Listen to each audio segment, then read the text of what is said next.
Bonjour à tous et bienvenue aujourd'hui pour cette nouvelle vidéo qui sera consacrée à la pêche du feeder. Donc je vous accueille sur les bords de Seine, donc en région parisienne, dans une jolie petite ville. Donc là je vais pêcher un bras du loin qui se jette dans la Seine et qui est réputé pour sa densité de jolis poissons. Donc comme des brèmes, des gros gardons, quelques ides. Alors là il n'y aura pas de barbeaux, mais bon il y aura en fait des jolis poissons s'ils veulent bien jouer. Donc le thème de la vidéo aujourd'hui c'est une pêche simple au feeder. Donc je vais vous montrer comment raccorder simplement de la tresse à un arraché et on va faire une ligne à plat toute simple qui est passe-partout et qui vous permettra de pouvoir prendre des brèmes, des gardons, des carpes, des barbeaux en étang, en rivière, en canal. Donc quelque chose d'abordable pour tous.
Donc aujourd'hui pour cette pêche, j'ai choisi une canne Carp Feeder 3,60 m 50-80 g, un MF Pro 5000 et une tresse en 10 centièmes.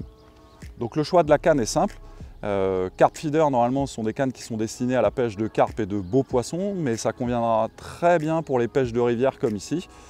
Parce que je pense, au vu du courant qu'il y a, on va devoir utiliser aujourd'hui des cages entre 30 et 60 grammes en fonction du courant et en fonction du passage de bateau qu'il y a derrière. Parce qu'ici on est sur un bras de rivière qui se jette dans la Seine et on a des bateaux qui passent sur la rivière, donc ça fait des appels d'eau, donc des fois en fait la cage va pouvoir décrocher et il faudra pouvoir varier les poids, mais ça on verra ça un peu plus en détail après. Donc sur cette canne, j'utilise un MF Pro 5000 garni de tresse en 10 centièmes. 5000 pour la simple et bonne raison, c'est qu'en rivière, on va avoir besoin d'un moulinet assez gros et assez puissant. Donc d'une part pour ramener les cages qui vont être assez lourdes et d'autre part pour avoir un moulinet avec suffisamment de braquet pour pouvoir combattre les poissons efficacement. Parce que dans ce type de rivière, parfois au milieu de la rivière, on a des obstacles et donc on a besoin d'avoir en fait quelque chose d'assez puissant pour passer justement les poissons au-dessus des obstacles. Et autre avantage également sur ces tailles-là, c'est comme on a une bobine qui est assez large, on n'aura pas besoin de forcer dans la canne pour que la cage parte correctement et donc du coup, on optimise la précision. Donc la tresse est passée dans la canne. Maintenant, je vais faire un arraché avec du Feeder Master en 26 centièmes. Alors l'arraché ici est important parce que dans les rivières sur le fond, on a des obstacles, des pierres sur lesquelles grandissent des moules d'eau douce qui sont assez coupantes et en pêchant en tresse directe, on prend le risque en cas de combat avec un beau poisson de voir la tresse se faire couper net sur ce type d'obstacle, on va dire. Donc il peut y avoir des branches, des moules, des cailloux. Donc on va faire l'arraché, je vous montre ça en détail. La manière la plus simple de raccorder la tresse à son arraché, donc c'est un nœud qui est hyper simple, c'est une façon de faire qui est hyper simple. Ce procédé donc est utilisé depuis de nombreuses années par deux grands champions que sont Alan Scotthorn et Steve Ringer. Et bon, si eux ça leur va, moi ça me convient également, il n'y a pas de souci. Donc 26 centièmes, donc c'est un choix délibéré. Comme ça permettra d'avoir quelque chose de très solide si jamais on rencontre un gros obstacle. Et surtout, lors de la réalisation du tressage qui se situera juste en dessous de la cage, on aura quelque chose de très rigide.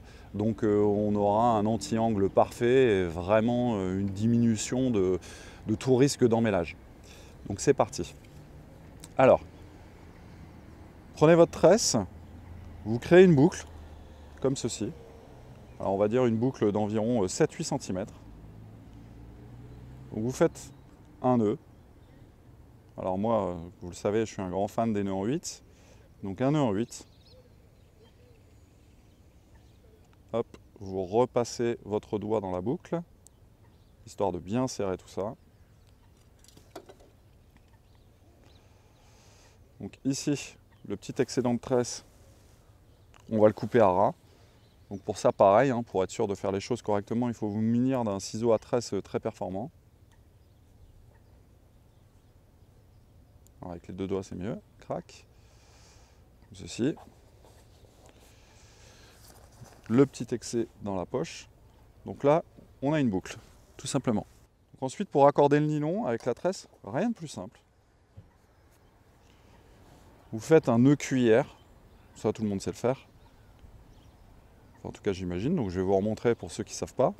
Donc vous passez votre nylon dans la boucle, vous pincez les doigts, vous tournez autour, 1, 2, 3, 4, 5 tours si vous voulez être rassuré, mais entre 3 et 4 tours ça suffit amplement. Vous repassez le nylon à l'intérieur de la boucle de nylon qui est créée comme ceci. Vous tirez, vous faites glisser le nœud comme ceci, vous tirez. On va couper l'excédent de fil à ras également, en tout cas le plus près possible.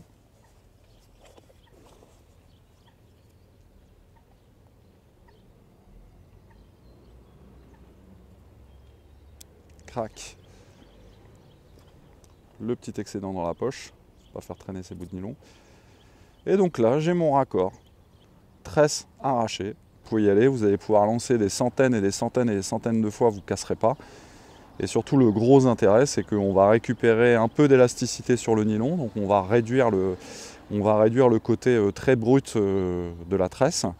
Surtout, c'est hyper simple à réaliser, ça va vraiment très très vite, ça passe parfaitement dans les anneaux. Et voilà, rien de très compliqué. Donc ça, vous pouvez utiliser ça les yeux fermés. Ensuite, donc pour calculer la longueur de mon arraché, parce que de toute façon cette canne ne sera pas pour moi en tout cas destinée qu'à pêcher ici, donc je vais pouvoir l'utiliser ailleurs hein, plus tard, parce que ça c'est l'avantage de la pêche au feeder, c'est que votre ligne est quasiment éternelle. Hein, le plus compliqué au feeder et le plus long, ça sera le montage des bas de ligne pour ceux qui font les bas de ligne. Sinon vous trouverez dans le commerce des bas de ligne tout faits qui sont parfaits. Donc là ce que je vais faire, c'est que je vais mettre environ 2 fois la longueur de la canne. Donc c'est-à-dire que je vais mettre une fois la canne en nylon et je vais mouliner à peu près 5 ou 6 fois, donc pour avoir en fait cette réserve de nylon, donc qui me permettra sur les autres parcours de pouvoir pêcher à longue distance en tapant en fait très fort dans la canne. Et surtout je sais que quand je ramènerai le poisson à l'épuisette, j'entendrai légèrement le bruit du nœud passer dans les anneaux et je sais que le poisson en fait se trouvera environ entre 7 et 8 mètres de moi. Donc ça sera en fait le côté intéressant, ça sera un indicateur, parce que souvent la tresse c'est un produit en fait qui est très fin, on n'a pas toujours la possibilité de le visualiser correctement. Bon, il faut regarder le sillon de sa canne, c'est pas toujours évident. Donc là l'avantage c'est qu'en plus avec ce petit bruit, vous allez entendre comme un petit clic qui va passer dans le premier anneau, et à partir de là vous savez que votre poisson est dans la zone à proximité de vous, et donc pour la mise à l'épuisette vous allez pouvoir vous préparer pour mettre à l'épuisette correctement. Donc ça vous le savez, au même titre que quand vous allez lancer, vous allez entendre en fait ce petit clic dans les anneaux. Donc bon, bah là vous savez que l'arraché est passé et que maintenant vous êtes en fait directement sur la tresse. Donc c'est parti. On va mettre donc 2 fois la canne dans le moulinet et après on passera en fait au montage simple de la ligne. Donc mon nœud d'arraché est réalisé, donc vous voyez c'est quelque chose qui est simple, qui est fiable, vous pouvez y aller les yeux fermés, parce qu'on a énormément de questions sur les nœuds, raccords, tresses, nylon, et effectivement ça pose beaucoup d'angoisse à certains pêcheurs, ce que je peux comprendre, mais là vous pouvez y aller les yeux fermés. Donc pour calculer son arraché, donc la longueur d'arraché idéale, parce que cette canne me servira également par la suite à pêcher sur d'autres parcours, parce que ça c'est l'avantage du feeder, c'est parce qu'avec une ligne, bien souvent on peut faire quasiment une saison complète si elle est bien entretenue. Donc là je vais mettre l'équivalent de 2 fois la longueur de la canne, qui sera pour moi utile dans plusieurs cas de figure. Donc utile si je dois pêcher sur d'autres parcours où j'ai besoin d'avoir beaucoup de distance, on aura la réserve suffisante donc pour absorber le choc de la cage et de la compression de la canne quand je vais vouloir lancer loin. Et surtout, la petite astuce qui est intéressante, c'est qu'avec les 2 nœuds, vous allez entendre un petit clic quand vous allez ramener votre cage et surtout quand vous allez ramener votre poisson. Et là, à partir du moment où vous entendez le clic, c'est que vous êtes sur l'arraché. Donc considérez que votre poisson est entre 7 et 8 mètres autour de vous. Donc vous pouvez en fait vous préparer à la mise à l'épuisette parce que la tresse, c'est un produit qui est assez fin, donc qui est compliqué parfois à visualiser. On a du mal à repérer l'endroit où le poisson se trouve, surtout en fait quand on le ramène.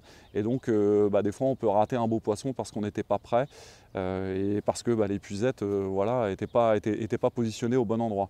Donc là, l'avantage avec ce petit bruit, c'est qu'avec ce petit clic, vous allez savoir tout de suite que le poisson se situe en fait dans la zone critique où il va falloir commencer à préparer l'épuisette pour la mettre à l'épuisette. Donc c'est parti. Donc je positionne la canne entre mes jambes. Donc j'ai la bobine dans ma main opposée et donc je vais mouliner avec ma main gauche, là en l'occurrence, et donc c'est parti. Donc là, on a entendu le petit clic. Donc là, on sait déjà qu'on a une longueur de canne qui va rentrer dans le moulinet. De toute façon, en fait, c'est très facile à calculer. Hein. Donc ici, on a une longueur de canne qui est rentrée dans le moulinet, parce qu'en fait, on voit le nœud qui est ici, donc on l'a entendu.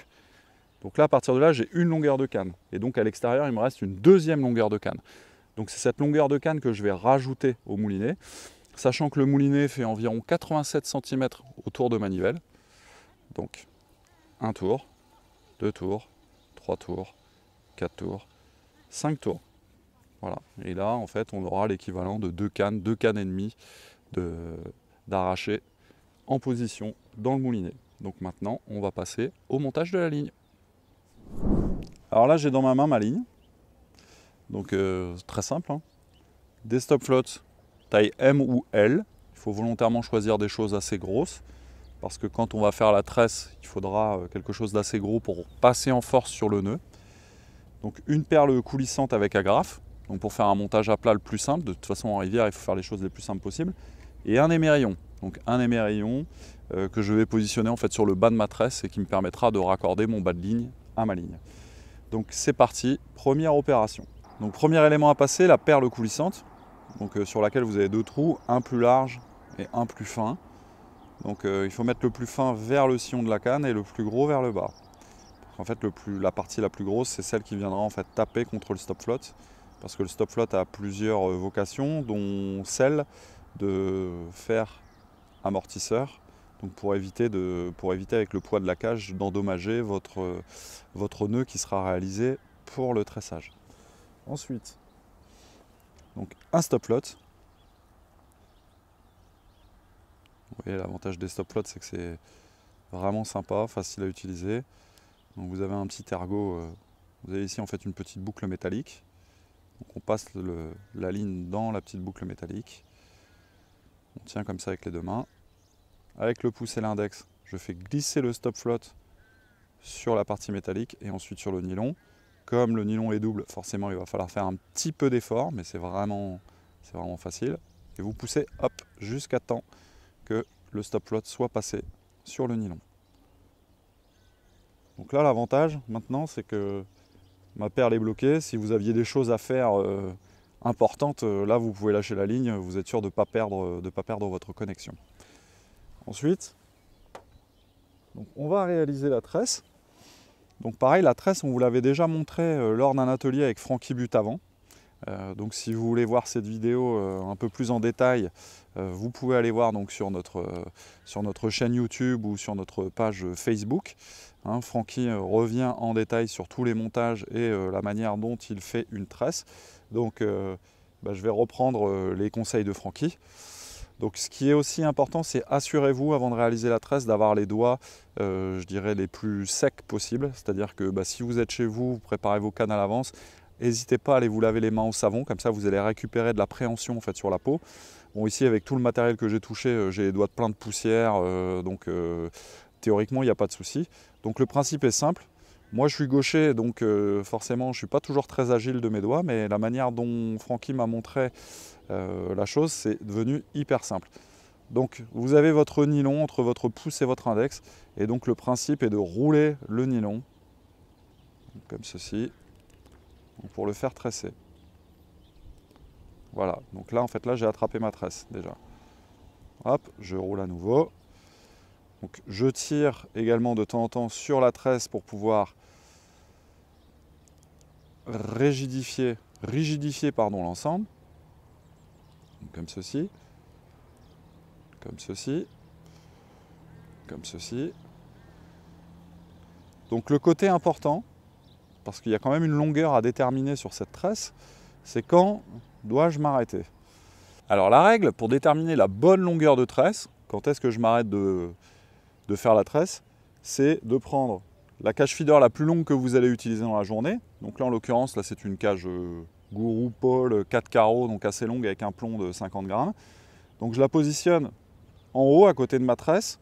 Donc là on voit déjà que la tresse est plus longue que la cage. Alors bien entendu il faudra prendre en considération la longueur également en fait, de la graffe. Donc la graffe mesure environ entre 4 et 5 cm. Donc il va falloir que je rajoute 1 ou 2 cm et je serai certain que mon bas de ligne, en tout cas là, l'émerillon sera en dessous de la cage. Comme ça, vous êtes sûr de ne pas emmêler et de limiter l'emmêlage. Ça, c'est vraiment très important. Donc, je vais rajouter quelques centimètres. Donc toujours, hop, je retrace. Alors, il y en a qui le font mieux que moi, hein, parce qu'ils sont un peu plus doués. Moi, je fais ce que je peux, mais en tout cas, ça fonctionne. Crac. Voilà. Donc là, maintenant, j'ai rajouté quelques centimètres. Ensuite, bien entendu, il faut faire un nœud. Donc toujours pareil, moi je privilégie les nœuds en 8 pour la simple et bonne raison, c'est que, comme je vous l'ai déjà expliqué plein de fois, le nœud en 8 va positionner dans l'axe parfaitement ce que vous avez réalisé. Donc là mon nœud est réalisé. Je vais tirer un peu avec les dents donc pour sécuriser le nœud. Donc on a bien entendu, enfin moi en tout cas j'ai entendu un petit clac. Elle est ici. Donc je vais couper en laissant 2 mm dépassés. Voilà. Et ensuite, je vais venir glisser mon stop flotte jusqu'au nœud et je vais le pousser en force sur le nœud. Donc là, je l'ai passé au travers volontairement. Comme ça, je suis sûr que maintenant, je vais pouvoir le positionner parfaitement au milieu. En plus, ça a l'avantage de resserrer la tresse quand je fais ça. Parce que vous voyez, en fait, le stop flotte retire en fait les spires de la tresse vers l'extérieur. Je positionne le stop flotte au milieu. Et donc là, on voit bien, c'est parfait. Le nœud est caché. On va avoir justement cette fonction d'amortisseur avec la cage. La tresse est parfaitement faite. Donc voilà, avec mon arraché en 26 centièmes, j'ai réalisé une tresse qui est relativement rigide. Donc ça, c'est l'intérêt de ce nylon. Donc plus ça sera rigide et plus on limitera les risques d'emmêlage entre la cage et le nylon. Parce qu'effectivement, on aura la cage qui sera positionnée ici. Et la tresse, en fait, nous aide à positionner vers l'extérieur le nylon. Donc quand ça va voler, ça va tourner. Quand on va toucher le clip, la cage va d'abord toucher l'eau. Puis le bas de ligne, en fait, va s'étaler juste derrière. Donc la vérification de la longueur de la tresse, donc avec la cage en position sur la graffe. Donc c'est parfait, hein, ça tombe exactement en dessous de la cage. Donc je suis sûr que mon bas de ligne ne s'en mêlera pas. Et en plus, comme je vous l'ai expliqué tout à l'heure, donc ça crée vraiment un angle. Donc c'est ça qui est intéressant. Donc on aura en fait grâce à cette tresse le bas de ligne qui sera toujours mis sur l'extérieur de la cage, donc à l'impact quand la cage va toucher l'eau. Donc ça va bien libérer le bas de ligne et donc éviter les emmêlages. Ça, c'est vraiment un montage ultra rapide à faire quand vous êtes à la maison. Ça va vous prendre 5 minutes. Au bord de l'eau, ça vous prendra également 5 minutes. Si vous êtes, je dirais, débutant et que vous commencez à faire des tresses, commencez-le chez vous. Donc entraînez-vous chez vous à faire des tresses, à monter vos cannes par avance à la maison. Vous gagnerez un petit peu de temps et puis surtout, ça vous permettra d'ajuster les longueurs et de consacrer tout le temps que vous avez à consacrer au plus important de la chose, c'est-à-dire à pêcher et à prendre des poissons. Néanmoins, une fois que vous avez l'habitude, l'avantage c'est que même si vous cassez, vous allez vraiment prendre très peu de temps pour refaire votre ligne et donc ça c'est vraiment magique. Et avec ce petit montage, le côté intéressant c'est qu'on pêche partout en Europe, partout en France, dans les plans d'eau, les rivières, les lacs, et ça prend en fait tout type de poissons. Alors pareil, pour le montage, moi j'ai choisi un coulissant infini, hein, c'est-à-dire qu'il n'y a absolument rien qui va retenir la cage sur le haut. Pour une raison simple, c'est que si lors d'un combat avec un gros poisson, je casse ma ligne, bah, je suis sûr que le poisson en fait, ne se baladera pas avec une cage de 50 grammes pendant 1 heure, 2 heures, une journée, 2 journées. Donc je sais que ça libérera, il aura juste le bas de ligne et il perdra en fait l'hameçon naturellement. En plus, en termes de détection de touche en rivière, très honnêtement, le fait de rajouter un arrêt au-dessus ne rajoute rien de particulier à mon sens, c'est-à-dire que la lecture des touches sera exactement la même. Mais dans tous les cas, moi je privilégie toujours la sécurité du poisson avant la détection de la touche. Et bah, ça fait des années que je pêche comme ça et sincèrement, j'ai jamais vraiment vu de grande différence entre une cage bloquée et un coulissant infini. Mais en tout cas, je vous invite, pour nos amis poissons, à pêcher comme ça. Comme ça, si vous cassez, il n'y a que le bas de ligne, la cage en fait est perdue sur le fond et le poisson ne se balade pas avec ça pendant des jours. Donc pour l'amorce, choix très simple, gardon noir fine mouture, étang. Donc pourquoi étang, pourquoi gardon noir? Donc là on est au début du printemps, les eaux sont encore claires, un peu froides. Les poissons en fait ont tendance à passer en fait en banc, à se nourrir, je dirais lentement, doucement. Donc il faut à mon sens des choses avec des granulométries assez fines. L'intérêt dans la gardon noire, c'est que c'est une amorce très salée et à cette époque de l'année, les poissons recherchent un peu tous ces sels minéraux donc, parce qu'ils ont usé beaucoup d'énergie pendant l'hiver et donc c'est des choses dont ils ont besoin et qu'ils recherchent naturellement. Donc une couleur noire donc pour essayer d'être le plus proche possible de la couleur du fond, même si à l'endroit où je vais pêcher il y a à peu près 5 mètres d'eau, les eaux sont très claires, c'est assez riche en carnassiers et en règle générale sur ces périodes de l'année, les brèmes aiment venir en fait sur un mélange assez foncé. Donc pour ça, parce qu'au feeder l'avantage c'est qu'on n'a pas besoin de beaucoup d'amorce, donc j'ai pris un petit pot d'1 demi-litre et donc la recette va être très simple, hein. Je vais mettre 1 demi-litre d'étang et je vais mettre 2 fois 1 demi-litre de gardon noir. Comme ça je vais garder ma proportion en fait très foncée. L'étang va me permettre d'ajouter un peu de richesse à l'amorce, surtout permettre à l'amorce de travailler, mais pas trop, parce que de toute façon le courant va m'aider à libérer en fait les particules qui vont se trouver je dirais dans ma cage feeder et à libérer en fait les appâts, parce qu'aujourd'hui on va utiliser essentiellement des pinky vivants et des gothers vivants. Donc déjà les appâts vont aider justement à la diffusion de l'amorce et sur ce type de rivière on n'a pas besoin d'avoir un truc qui travaille très fort au contact de l'eau. Justement il faut que ça puisse travailler de manière linéaire, aller chercher en fait dans le courant avec les quelques particules les poissons qui auraient tendance à remonter la veine d'eau. Donc je choisis volontairement un mélange assez collant qui travaille peu et surtout de couleur assez sombre. Donc rien de plus simple, on ouvre le paquet. Si j'y arrive, parce que moi je sais pas faire les tresses, mais je sais pas ouvrir les paquets non plus. Donc tout simplement un petit verre doseur.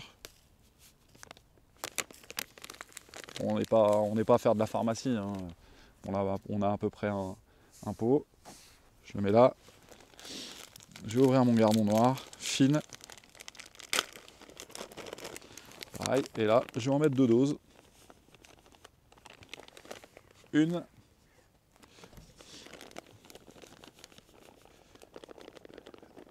et 2. Je brasse le tout. Donc là je mélange le tout.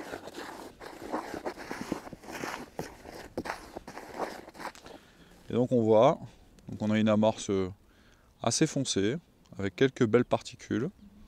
Donc des grosses particules de pain, donc c'est ça qui va m'intéresser en fait dans l'amorce étang, donc pour pouvoir aller chercher un peu les poissons. Et je vais rajouter, donc je vais volontairement choisir de la mouiller fortement dès le départ, comme ça l'amorce aura le temps vraiment de bien s'imprégner. Je ferai juste en fait un petit réajustement en fonction du pouvoir collant, je passerai un petit coup de tamis et on sera prêt à pêcher. Donc là j'ai environ 750 grammes, 800 grammes d'amorce sèche qui me suffiront largement à faire mes 3 ou 4 heures de pêche de loisir, quoi. Alors je vais rajouter déjà la première passe. Donc là j'ai mis l'équivalent d'1/4 de litre d'eau. Je vais en rajouter encore un petit peu, parce que là à la main on se rend bien compte que Donc à la fin le résultat doit être comme ça. Mais bon, là ça ira pas, c'est la première mouille, donc là il y a toutes les particules qui vont absorber la flotte. J'en remets un petit peu. On va laisser gonfler tout ça. On reviendra pour faire la pointe d'eau. Et puis pendant ce temps-là, je vais aller sonder avec ma canne.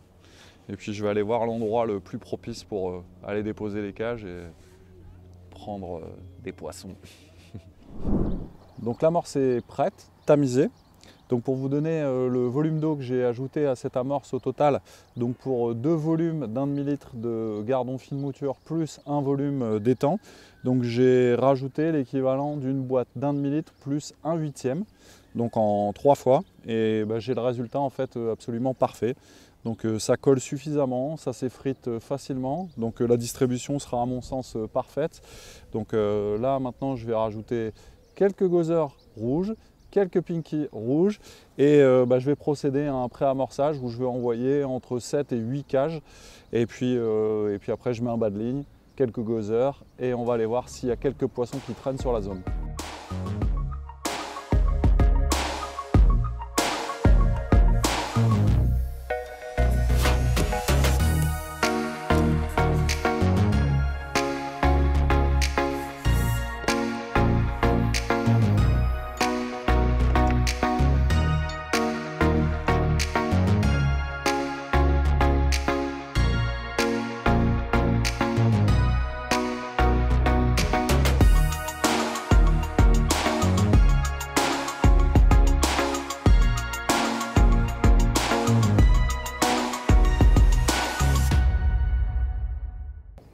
Je viens de procéder à mon pré-amorçage, donc j'ai jeté 8 cages, bien chargées en pinky rouge vivant et en amorce.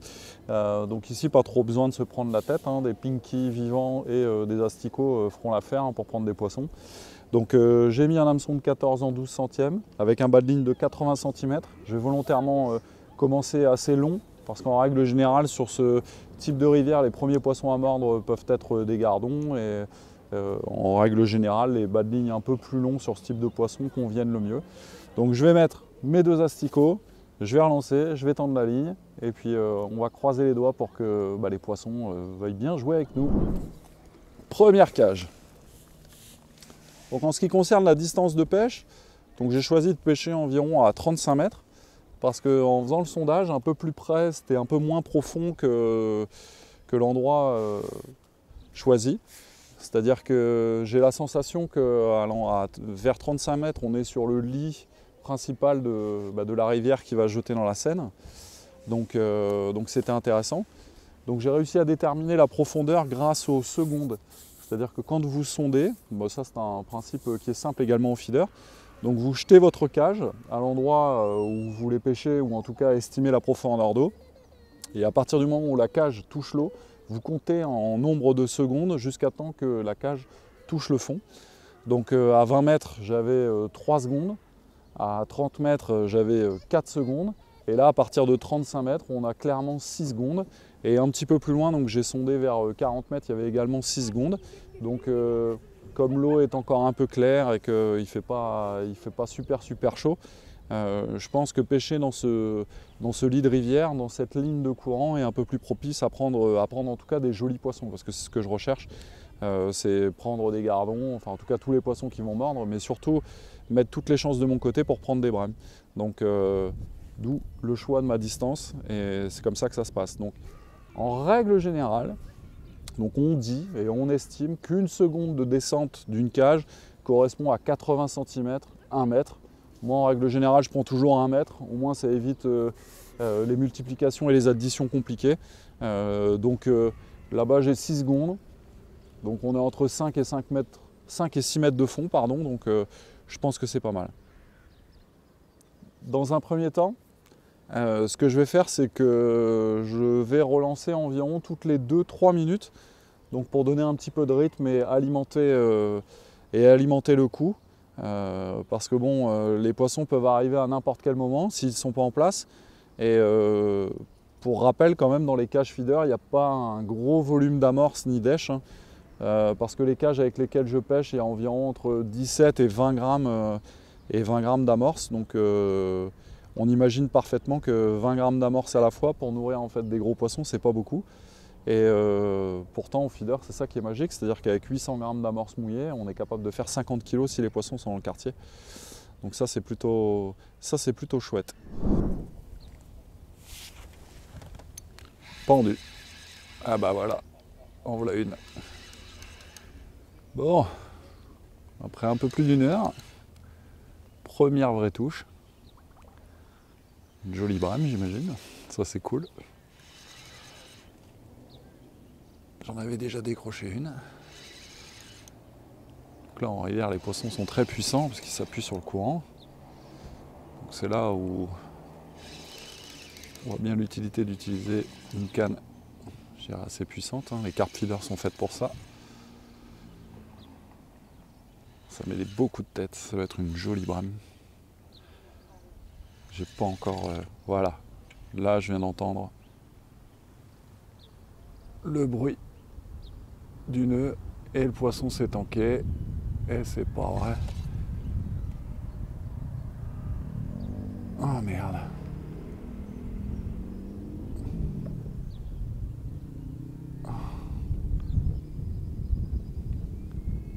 Le poisson s'est tanké dans une merde. J'ai réussi à le sortir.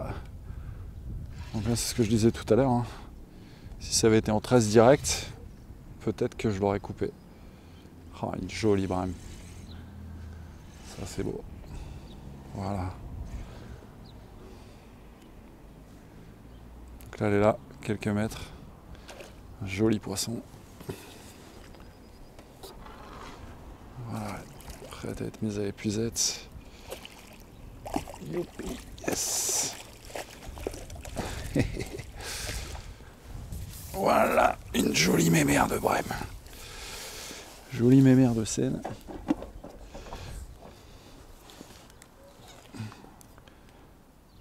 Hop là. Aujourd'hui, j'ai fait le choix de ne pas mettre de bourriche. Donc on va les relâcher une par une.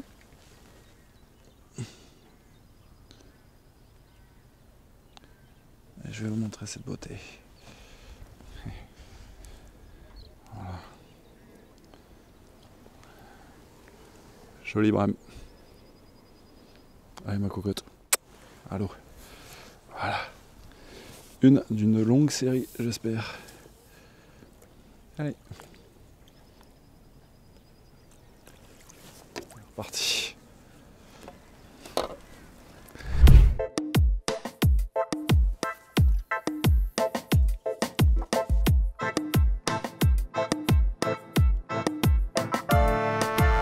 Voilà, touche.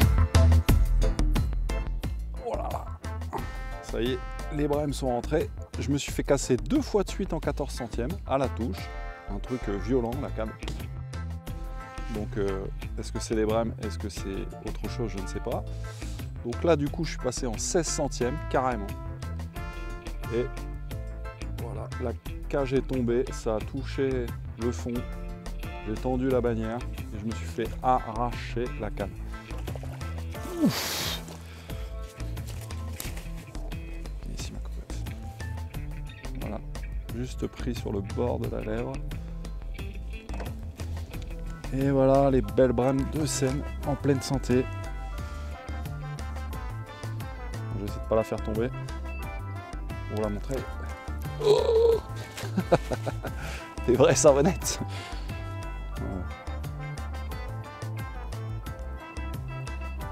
Voilà les belles brèmes.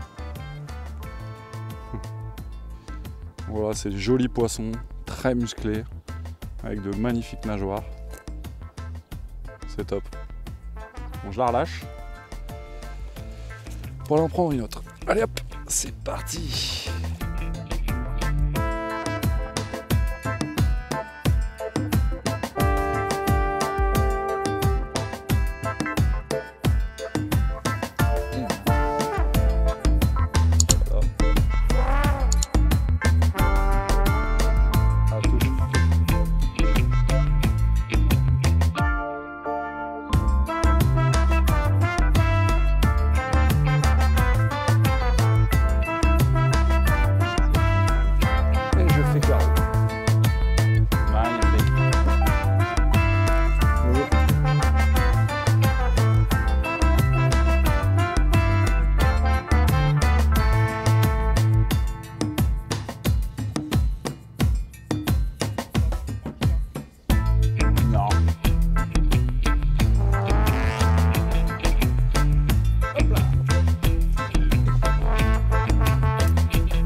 cette touche. Oh, elle m'a tout embarqué. Ouais, ça fait une touche comme une carpe.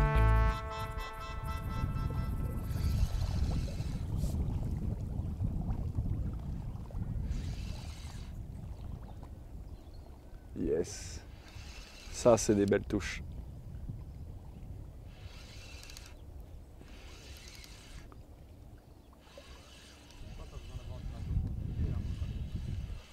Non, comme quoi, une ligne simple,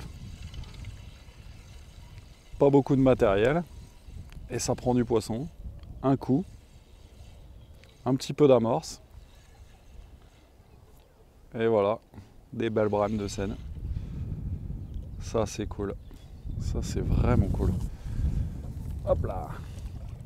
Alors elle s'est prise pour une carpe, parce qu'elle m'a fait une touche, elle m'a emmené la canne. Et voilà, dans la puisette. Et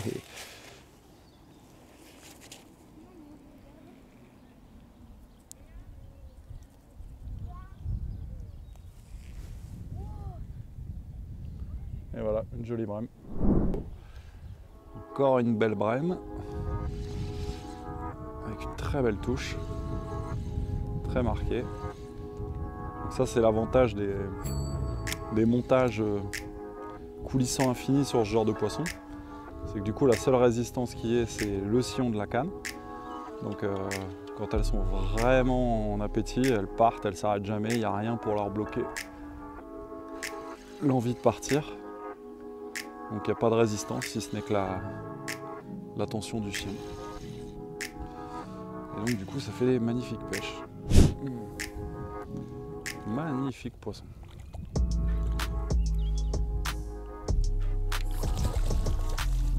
Hop, dans les puisettes. Yeah! Ici, joli.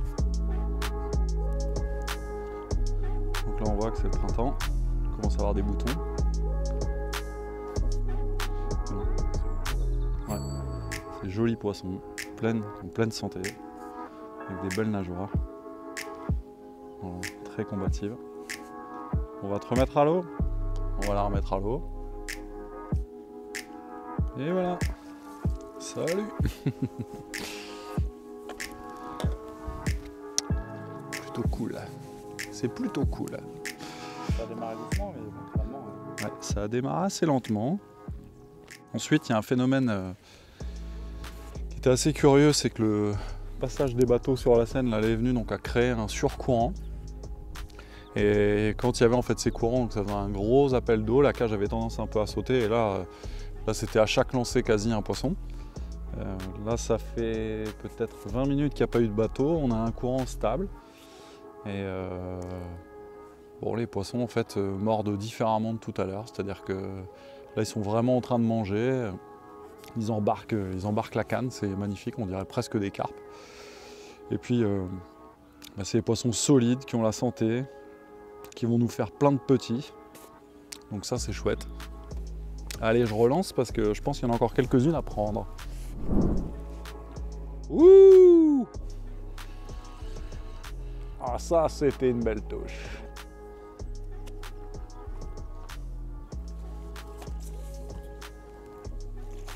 Yes! Ouh! Celle-là elle est épaisse! Celle-là elle est belle! Oh la vache! Alors sur cette jolie brème, ma pêche se termine. Donc un joli poisson de 1,5 kg, 1,8 kg peut-être, en pleine santé. Donc comme quoi vous voyez, avec du matériel simple, avec très peu d'amorce, quelques appâts, on arrive à faire des très très jolies pêches. Aujourd'hui j'ai pris une dizaine de poissons, donc c'était vraiment cool. Donc voilà, comme quoi parfois il n'y a pas trop besoin de se compliquer les choses pour avoir des beaux résultats, avoir de belles sensations. Donc comme d'habitude, si vous avez aimé cette vidéo, un petit pouce bleu, abonnez-vous à notre page Facebook, Instagram. Et cette vidéo sera consultable sur YouTube et Facebook. À très bientôt les amis, bye bye. Oh, le trou Solide, hein? T'es pas fait mal? Non, c'est bon. J'avais juste pas vu le trou. C'est ça. Allô? Ouais. Alors il y a une règle aussi très importante qui est comment je détermine la longueur de ma tresse. Ok, merci Lina. Tu me pétais la gueule.